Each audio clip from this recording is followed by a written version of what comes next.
Hey guys! I just want to share one of my manifestations that finally becomes a reality this 2025. Dati, pangarap ko lang talaga magkaroon ng laptop at ini-imagine ko na kung anong brand, anong kulay, ganyan. And finally, God is really great at hindi lang laptop ang binigay niya kundi pati printer na rin. Truly, if you believe in your dreams and you work hard for it, the universe will make a way to make it a reality. Hindi man agad-agad pero mangyayari. Kaya tuloy lang, keep praying and keep grinding.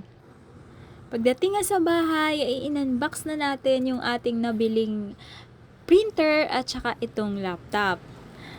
Binasa-basa ko na rin tong manual na kunwari ay hindi dinemo dun sa shop kanina. Excited na nga akong gamitin to kasi nga medyo marami tayong paggagamitan nito, especially sa mga documentations na kailangan ko sa business operations.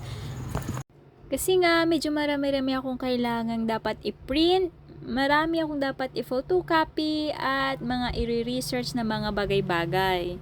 Meron din kasi akong ongoing project with the government na kailangan kong tapusin, kaya kailangan ko talaga yung mga ganitong tools para magawa ko ng maayos lahat yon. Kaya thank God at meron na nga.